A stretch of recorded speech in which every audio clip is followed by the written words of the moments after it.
both sides of the road.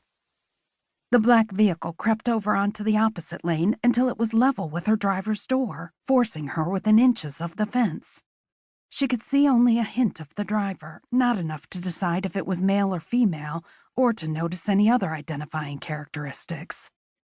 Whatever they wanted, they weren't going to get it, or anything else from Maggie until she knew without question that her sister was safe. Tam, I got your back, like always. Tam and Mags, twin sisters and besties for the 32 years since they'd arrived together on the planet.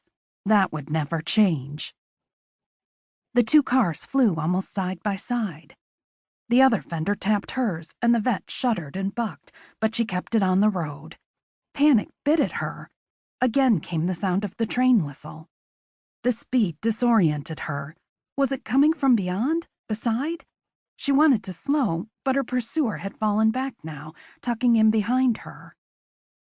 Maggie wasn't a reckless speedster, and this all felt like some kind of nightmare.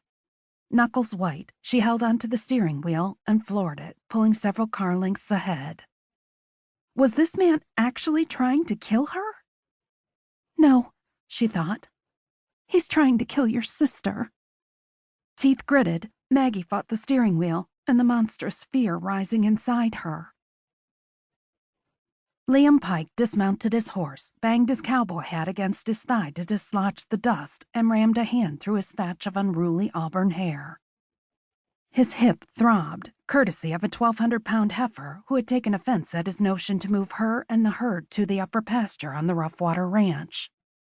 Now that he was in his mid-30s, these little injuries seemed to hang on longer, adding to the collection of pains he'd accumulated in his time as a Green Beret. At least, he'd finally managed to wrangle the feisty animal just after sunset, in spite of constant interference from a mutt named Jingles. An early Christmas gift from his sister Helen, Jingles was rapidly turning out to be a four-legged disaster. Resting his boot on the lower rail of the fence, Liam surveyed the road that bisected the rich pasture land on one side and the vast Pacific coast on the other. Phone pressed to his good ear, barn jacket shielding him from the California winter, he just barely picked out the distant whistle of the steam train. It eased his mind to know that he could still hear it, at least for the time being. "Little sis, I love you," he said when Helen picked up the phone.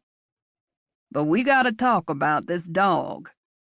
His North Carolina accent was thick, thicker when he was tired, and thickest of all when he wanted it to be. "Isn't he great?" Helen gushed. "The shelter said he'd been there for almost 3 months and no one wanted him. Can you believe that? They called him Goofy, but Jingles is much better, don't you think, in light of the season?" "Well, now, he has a natural herding instinct, doesn't he? I know he's got Australian Shepherd in him." Liam tried to lasso the conversation back to the point. "Yeah, but that's part of the problem. The critter won't leave me alone. I can't even take a shower without him wanting to join in." "Excellent. He's devoted to you. You're bonding." "I don't—" "Can you call me later, Liam? I need to see to an issue." An issue?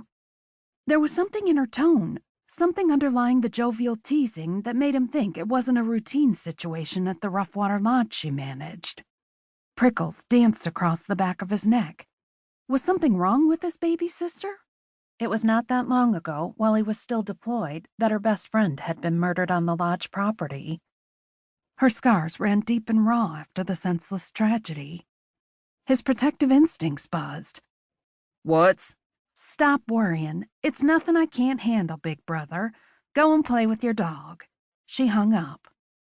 He stared at his phone.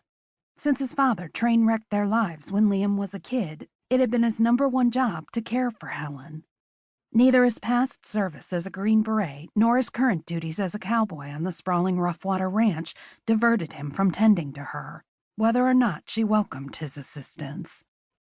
He heard only a dull hum in his left ear, courtesy of the otosclerosis that had wrecked his hearing and forced him out of military service. He could still get along with a hearing aid in the other, and he prayed every night that God would preserve that sliver of precious auditory function. He jammed the phone into his pocket. The distant sound of the 9 o'clock train